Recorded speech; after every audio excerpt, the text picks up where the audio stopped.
Maligayang pagdating sa lahat sa ikalawang episode ng podcast ng Self-Help Plus. Ang podcast na ito ay nakatuon sa pagtuturo ng mga diskarte na makakatulong sa atin na harapin ang stress. Sana ay nagawa na ninyo ang mga ehersisyo sa unang episode bago ninyo pakinggan ang recording na ito. Gawin ito sa sarili ninyong oras, ihinto ang recording kung kailangan ninyo at maglaan ng sapat na oras para pagnilayan ang mga ideyang ibinabahagi namin at gawin ang mga ehersisyong kasama sa podcast na ito. Ano ang naghihintay sa atin sa episode na ito? Sa sesyon na ito, babalikan natin ang mga pangunahing punto ng nakaraang sesyon. Ano ang stress at paano tayo naipit sa ating mga kaisipan at damdamin? Paano natin mas napagtuunan ng pansin ang anumang ginagawa natin ng mas mahusay at maging mas kasiyasiya, at paano tayo mananatiling matatag kapag lumitaw ang tinatawag nating emosyonal na bagyo? At matuto rin tayo ng ilang kasanayan para harapin ang masakit na kaisipan at damdamin. Kung naaalala ninyo, ang stress ay isang natural na tugon sa isang mahirap na sitwasyon. Ang salitang pagkakawil ay maaring gamitin sa iba't ibang konteksto. Ang pinakamalinaw na larawang makakapagpaliwanag sa kahulugan nito ay ang imahe ng pangingisda at taga. Dahil kapag ang isda ay nahuli sa taga, mahirap na itong makawala. Ganon din kapag tayo ay nakakabit o nakakapit sa isang masakit na ideya o damdamin, nagiging napakahirap itong bitawan. Ngunit, bagamat mahirap ang pagkalas, laging may pagkakataon para matutunan ang kasanayang ito.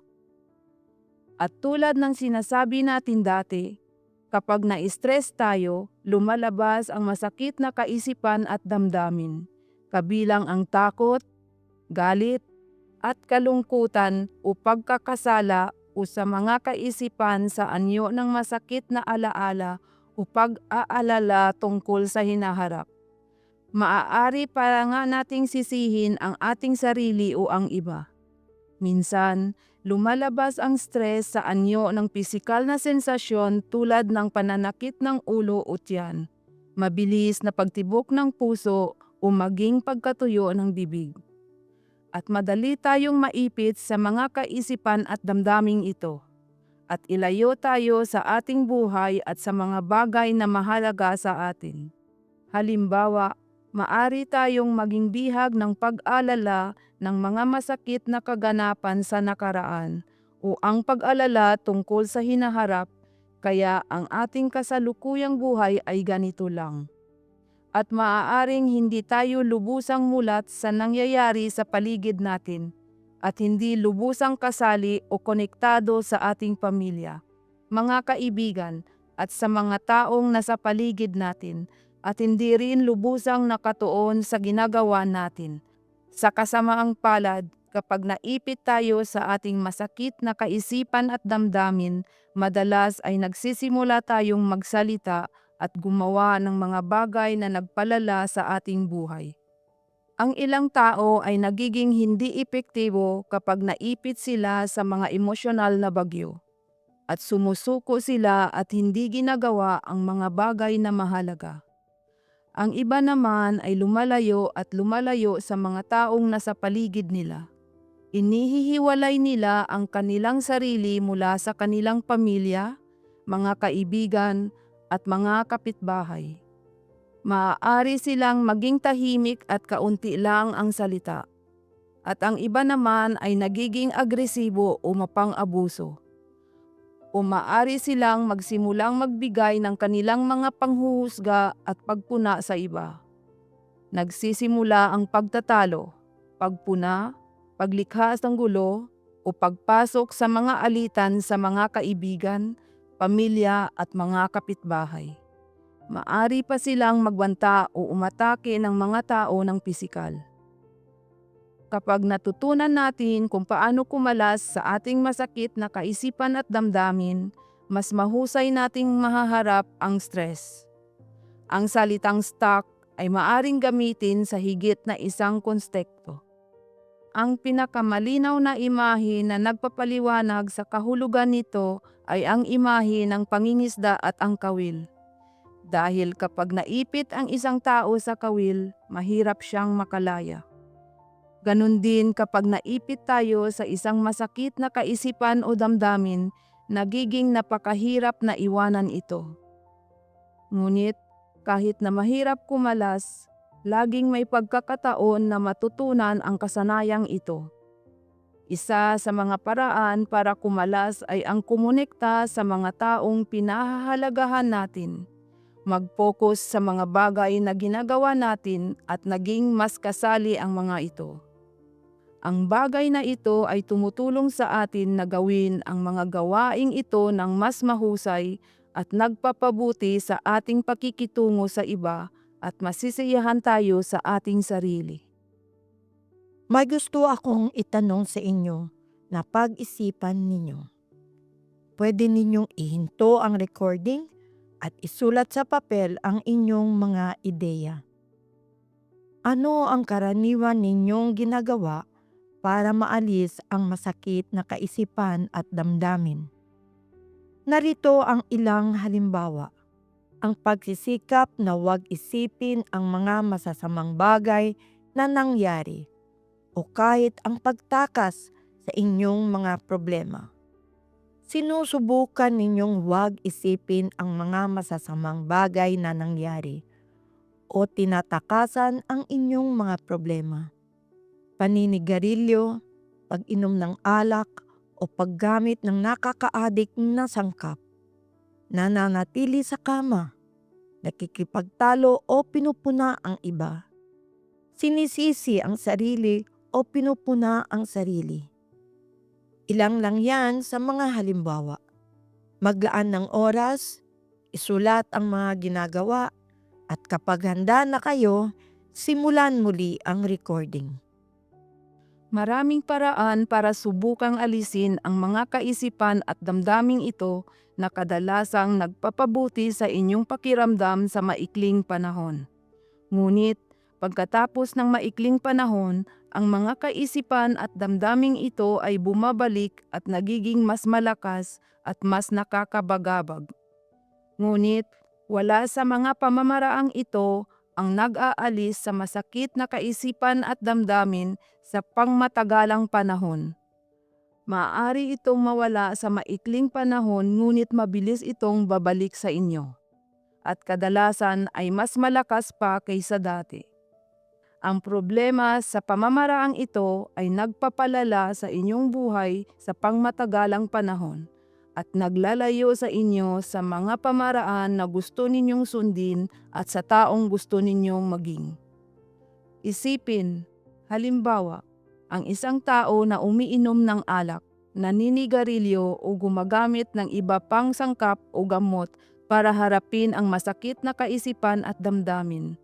Totoo na ang pag-inom ng alak at paggamit ng gamot ay nagpapawala sa mga kaisipan at damdamin na ito sa loob ng ilang panahon.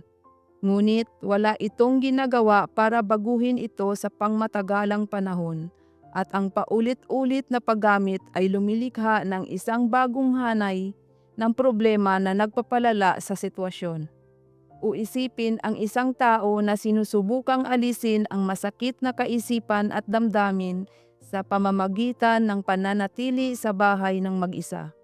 Maaaring magbigay ito sa kanya ng kaunting ginhawa sa maikling panahon.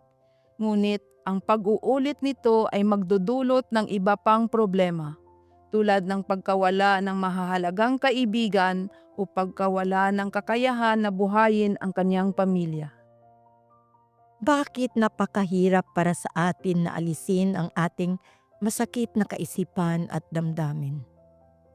Marami sa atin ang natutong dapat nating kontrolin ang ating mga damdamin at kaisipan. At maaaring noong bata pa tayo, pinilit tayong tumigil sa pag-iyak o sinasabihan na dapat lagi kang masaya. O maaring inisip natin na dahil kaya nating kontrolin ang iba pang bagay sa ating buhay, dapat din natin kontrolin ang ating mga damdamin at kaisipan.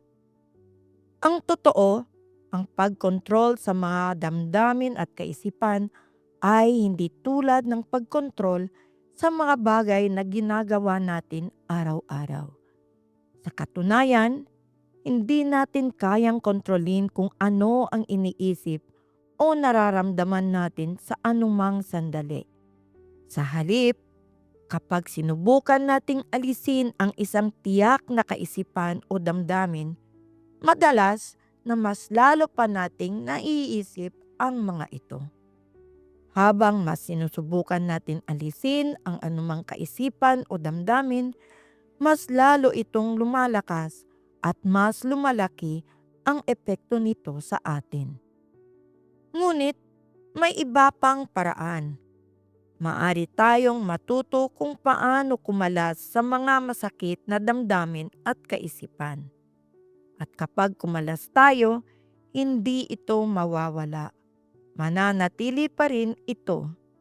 Sa huli, ang mga kaisipan at damdaming ito ay bahagi ng ating pagkatao.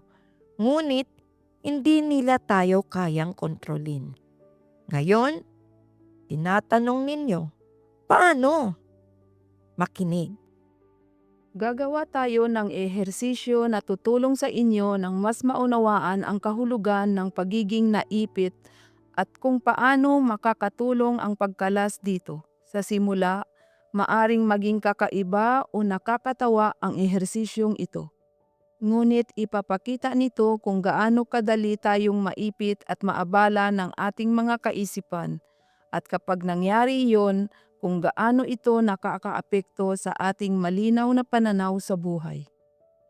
Ngayon, isipin na nasa harapan ninyo sa buong silid ang lahat ng bagay na mahahalaga sa inyo. Lahat ng taong mahalaga sa inyo, ang pamilya, mga kaibigan, mga kapitbahay, at komunidad. Gayon din ang lahat ng aktibidad na gusto ninyo tulad ng pag-awit, pagdarasal, pagbabahagi ng pagkain o paglalaro kasama ng inyong mga anak. Isipin din na nasa harapan ninyo ang lahat ng mahahalagang tungkulin na kailangan ninyong gawin para mapabuti ang inyong sitwasyon sa ilalim ng mga pangyayaring ito. Isipin din na nasa harapan ninyo ang lahat ng hamon, problema at kahirapan na nararanasan ninyo. Ngayon, tingnan natin kung ano ang mangyayari kapag naipit tayo sa ating mga kaisipan o damdamin. Dahang-dahang itaas ang inyong kamay patungo sa inyong mukha at ilapit ang mga ito hanggang sa matakpan ang inyong mga mata. Panatilihin ang inyong mga kamay sa ganitong posisyon. Ganito ang sitwasyon natin kapag naipit tayo sa ating mga kaisipan at damdamin. Panatilihin ang inyong mga kamay sa ganoong posisyon at pansinin ang mga bagay na hindi ninyo nakikita. Ilan sa inyong pamilya ang nakikita ninyo? Kung may mga taong mahal ninyo sa harapan ninyo, gaano kahirap na bigyan siya ng lubos na atensyon? Gaano kahirap gumawa ng mahahalagang desisyon at hakbang para magpatuloy ang buhay ninyo?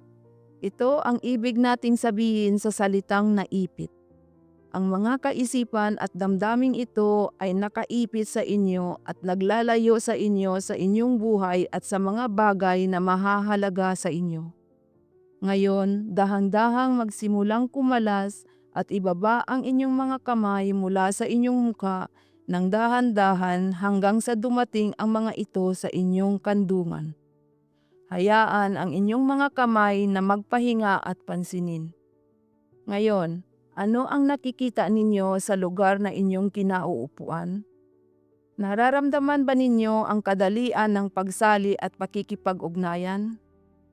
Igalaw ang inyong mga kamay at braso. Ikaway ang mga ito at alugin.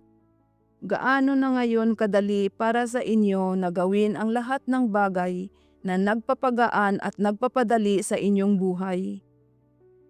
Ang pagkain, pagdala ng mga bagay, o pagsuporta sa isang taong mahal ninyo o ang pagiging palakaibigan sa mga kapitbahay. Kaya ang ating mga kamay ay tulad ng ating mga damdamin at kaisipan. At kapag kumalas tayo sa mga ito, hindi ito nawawala. Nanatili pa rin ito dahil bahagi ito ng ating pagkatao.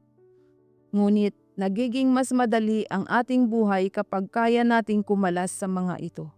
Dahil kaya nating gamitin ang mga ito kahit na masakit ang mga ito. At kung hindi natin kaya, hahayaan na lang natin ang mga ito na magpahinga kung nasaan man ang mga ito. At ito ang ibig nating sabihin sa pagkalas. Ang mga masakit na kaisipan at damdamin ay nananatili. Ngunit hindi na nila tayo kayang ilayo sa taong gusto nating maging. Siyempre, napakadali lang gawin ang ehersisyong ito gamit ang ating mga kamay. Pero, paano natin ito mai-apply sa totoong mga kaisipan at damdamin? Ang pag-uugat na natutunan natin sa nakaarang sesyon ay isa sa mga mahalagang paraan. Naaalala ninyo ba ang emosyonal na bagyo na lumalabas kapag masyadong maraming masakit na kaisipan at damdamin ang sumasakop sa atin? Makakalas tayo sa mga bagyong ito kapag ginamit natin ang paraan ng pag-uugat. Ngayon, gagawin natin ang maikling bersyon ng ehersisyo ng pag-uugat. Umupo ng tuwid at tahimik, na nakapikit o nakabukas ang mga mata, kung saan kayo mas komportable. Pansinin ang mga kaisipan at damdamin na naroroon. Ngayon, bagalan ng iyong paghinga at idiin ang iyong mga paa sa lupa. Ayusin ang iyong pag-upo para maging tuwid ang iyong katawan. At pansinin ang mundo sa paligid ninyo. Ano ang mga bagay na nakikita, naririnig, naaamoy o nararamdaman ninyo? Nandito ka ngayon sa lugar at sa oras na ito. Iunat ang iyong katawan at tingnan kung kaya ninyong piliin ang inyong mga galaw at ang mga salitang sasabihin ninyo. Ngayon, gagawin natin ang mahaba na bersyon ng ehersisyo ng grounding. Simulan na natin. Hinihiling namin sa inyo na umupo ng tuwid. Maari ninyong ipikit ang inyong mga mata o ituon ang inyong tingin sa isang punto kung saan kayo mas komportable. At maglaan ng oras para pansinin ang mga kaisipan at damdamin na naroroon ngayon. Subukang humanap ng paraan para bagalan ang iyong paghinga. Mula sa ilong, huminga ng malalim at ilabas ang hangin ng dahan-dahan. Idiin ang inyong mga paa sa lupa. Gayon din, iunat ang inyong mga kamay o idiin ang mga ito ng magkasama. Huminga ng mas dahan-dahan. Pansinin kung paano lumalabas ang hangin mula sa baga. Kapag walang laman ang baga, pigilin ang ininga ng kaunti at bilangin sa 3 bago huminga muli. Kapag huminga muli, huminga ng dahan-dahan at huwag subukang huminga ng malalim. Kung nakakaramdam kayo ng pagkahilo, ibig sabihin ay humihinga kayo ng mas mabilis at malalim. Kaya bagalan ang paghinga. Pansinin kung paano pumapasok at lumalabas ang hangin. Pansinin ang paghinga ng may pag-usisa na parang humihinga kayo sa unang pagkakataon. At kapag nalito kayo, paalalahanan ang inyong sarili na normal lang iyon at ibalik ang iyong focus sa paghinga. Sa pamamagitan ng pagmamasid sa inyong paghinga, natututo kayo ng isang mahalagang kasanayan. Natututo kayo kung paano manatiling focused at kasali. Dahang-dahang ayusin ang iyong pag-upo para maging tuwid ang likod. Pagkatapos ay iunat ang sarili at pansinin ang nararamdaman habang nag-uunat. At kung ayaw ninyong mag-unat, ayusin na lang ang inyong pag-upo at mga balikat at subukang ipihit ang inyong ulo at idiin ang iyong mga paa sa lupa ng dahan-dahan. Buksan ang iyong mga mata kung nakapikit at tumingin sa paligid ng lugar na kinaroroonan ninyo. Maghanap ng 5 bagay na nakikita ninyo. Tukuyin ang 3 o 4 na tunog na naririnig ninyo. Ano ang mga amoy na nalalanghap ninyo habang humihinga kayo? Pansinin ang lugar na kinaroroonan ninyo at ang mga bagay na ginagawa ninyo. Dahang-dahang buksan ang inyong mga kamay at igalaw ang inyong mga daliri sa inyong tuhod o sa upuan at pansinin ang mga nararamdaman ninyo sa ilalim ng inyong mga daliri. May bahagi sa inyo na kayang mapansin ang lahat ng nangyayari sa inyo at sa paligid ninyo. Gamitin ito para mapansin ang nakikita, naririnig, nararamdaman, naaamoy at ginagawa ninyo at kung ano ang nararamdaman at iniisip ninyo. Pansinin din na kaya ninyong piliin ang paraan ng paggalaw ninyo, ang inyong ekspresyon sa mukha at ang paraan ng pagsasalita at mga salitang maaring gamitin ninyo. Subukan ito at igalaw ang inyong mga kamay at paa. Itaas at ibaba ang inyong mga kilay at buksan at sarhan ang iyong mga bibig. Dahang-dahang tumayo at mag-unat. At ngayon, inaasahan namin na nagsisimula na kayong maunawaan kung paano i-apply ang ehersisyo at mararanasan ang pakiramdam ng pagpansin sa lugar na kinaroroonan ninyo. At maging mas hindi naipit sa mga kaisipan at damdamin na dinadaanan ninyo. Maraming paraan para gamitin ang kasanayang ito. Halimbawa, maraming tao ang hindi nakatulog ng maayos kapag na-stress sila. Kung hindi kayo makatulog, magandang gawin ang ehersisyong ito na ginagawa natin ngayon. Humiga lang at huminga ng dahan-dahan at mag-focus sa paghinga. Siyempre, ang ehersisyong ito ay hindi tulad ng pagtulog. Ngunit ito ay mas mahusay kaysa sa basta paghiga lang. Ito ay nagpapabuti sa ating mga kasanayan sa grounding at maaaring magbigay sa atin ng marami sa mga benepisyo ng pagtulog. Maaaring nahirapan kayo ng kaunti sa ehersisyo. Baka naipit kayo sa mga damdamin at kaisipan at nalito. Baka nararamdaman ninyo na babagot kayo at naiinis. O baka hiniling ninyo na sana matapos na ang ehersisyo. Normal at inasahan ang mga ito. Sa paglipas ng panahon, maaaring maramdaman ninyo na nagiging mas madali na ang pag-focus sa panahon ng pag-uugat na ehersisyo. Ang ating layunin ay ang mag-apply ang kasanayang ito sa lahat ng ginagawa natin. Kung inalagaan ninyo ang inyong mga anak, nakikipag-usap sa isang tao, mahalaga sa inyo, nakikipagbahagi sa pagkain, o naglalaba, nagluluto, o naglilinis, ang layunin ay manatiling nakatuon at focus sa mga gawaing ginagawa ninyo. Sa bawat sandali na nararamdaman ninyong naipit kayo sa mga kaisipan at damdamin, kilalanin ang pagkalito. Kumalas at ibalik ang inyong focus sa ginagawa ninyo. Bago tayo magpatuloy, may isang bagay na dapat nating isaalang-alang. Ang pagdududa ng ilan sa inyo tungkol sa pagiging kapaki-pakinabang ng mga ehersisyo na ito.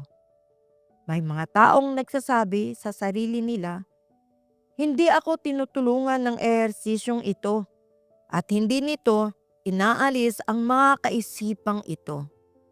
Kung ganoon ang sitwasyon, tandaan na ang mga ehersisyong ito ay hindi naglalayong alisin ang mga kaisipan at damdamin.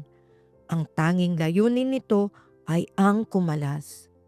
Tandaan, ang ehersisyo ng mga kamay kung saan iniisip natin na ang ating mga damdamin at kaisipan ay ang ating mga kamay.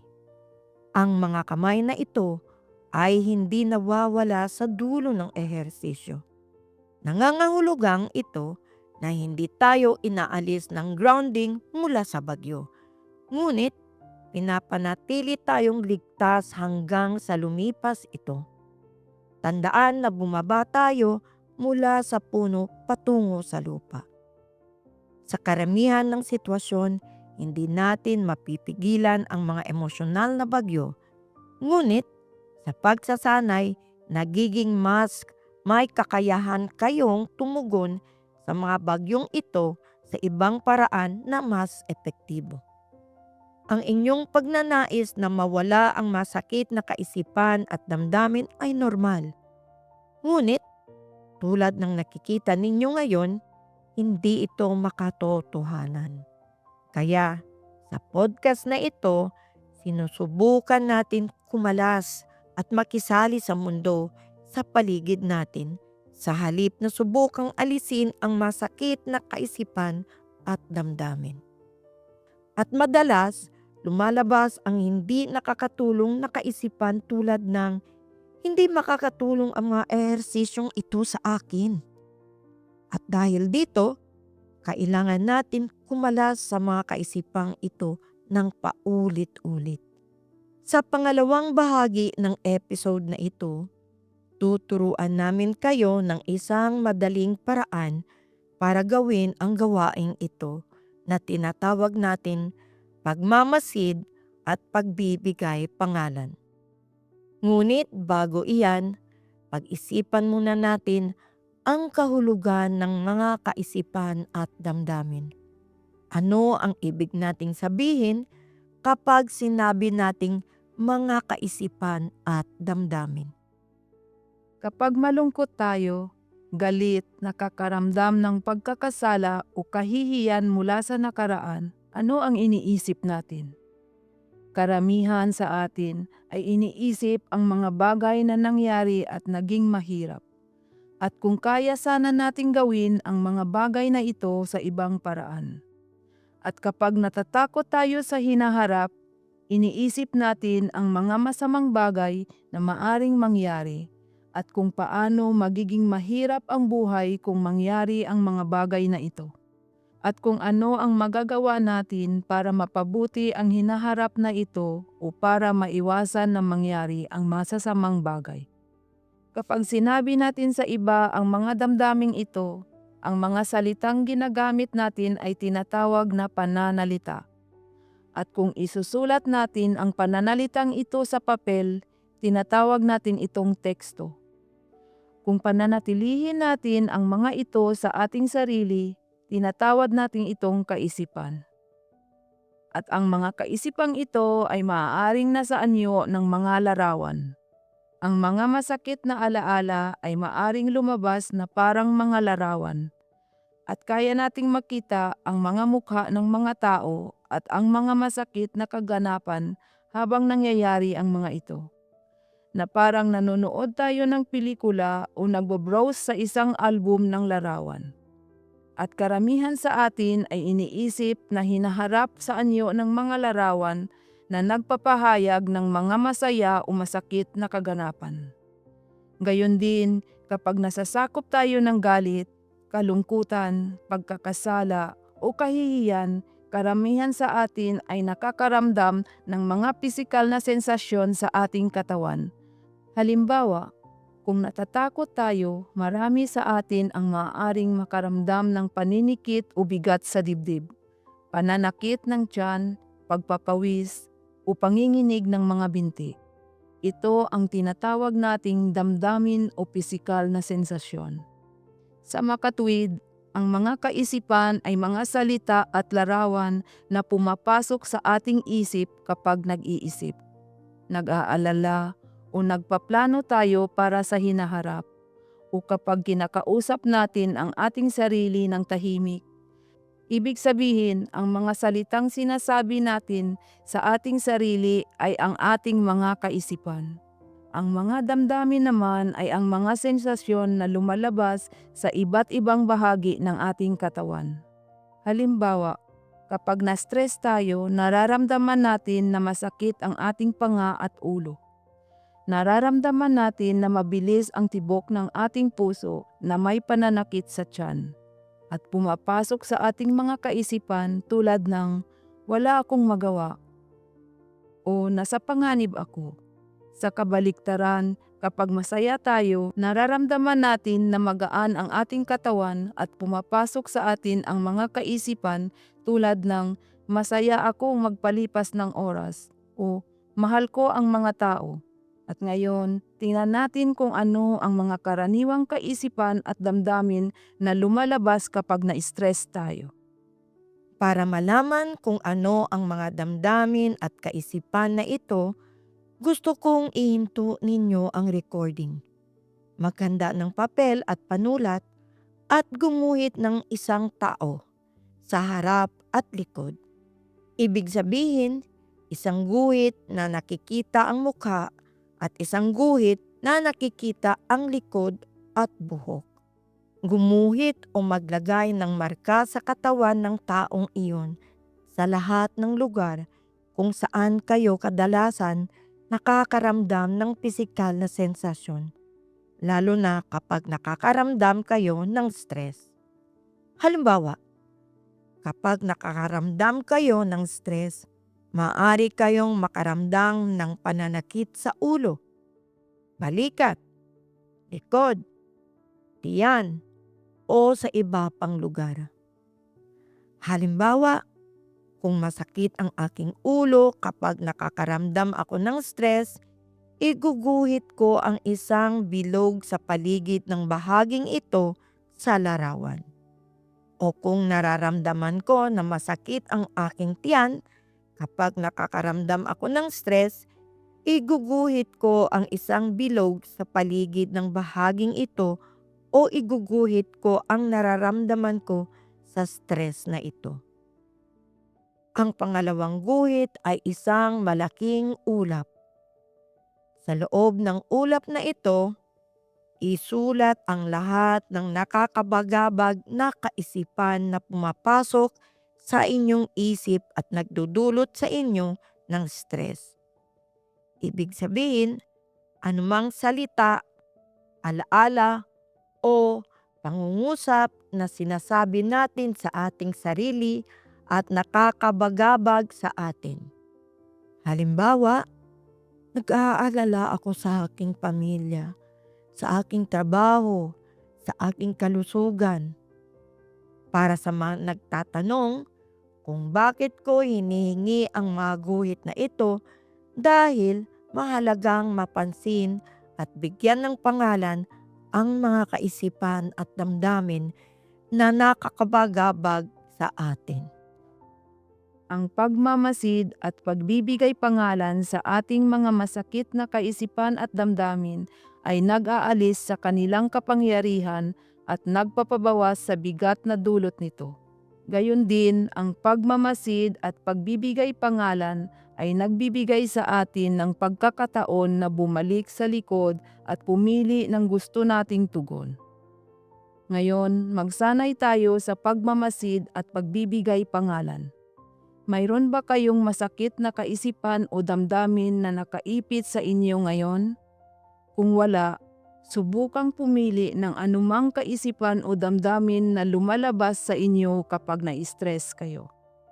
At magpanggap na naroroon ito para magawa ninyo ang ehersisyo. Ang unang hakbang ay pansinin ang pagkakaroon ng mga kaisipan at damdaming ito ng may pag-uusisa, na parang sa unang pagkakataon ninyo ito nakaharap, na parang isang maliit na bata na nakakaharap ng isang bagong bagay. Ibig sabihin, pumili ng isang kaisipan o damdamin na naroroon ngayon, at kung ito ay kaisipan, ito ba ay isang larawan o salita? At kung ito ay isang damdamin o pisikal na sensasyon, saan sa katawan natin ito eksaktong nararamdaman? Pagkatapos sabihin sa ating sarili, narito ang isang masakit na damdamin o ito ay isang masakit na kaisipan. Pagkatapos sabihin na ang masakit na damdamin o kaisipan na ito ay natural at nangyayari sa maraming tao kapag na-stress sila. Ito ay mahirap at hindi gusto ngunit natural. May isang parirala na makakatulong sa atin kapag ginagamit natin ito. At iyon ay ang napapansin ko. Halimbawa, sabihin natin sa ating sarili, napapansin ko na masikip ang aking dibdib o napapansin ko na nag-alala ako sa hinaharap o napapansin ko na masakit ang aking tiyan.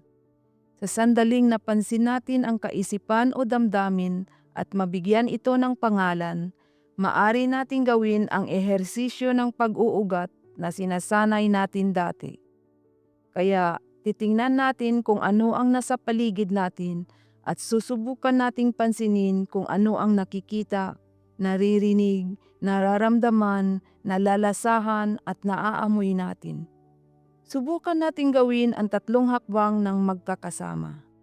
Una, pansinin ang anumang kaisipan o damdamin ng may pag-usisa.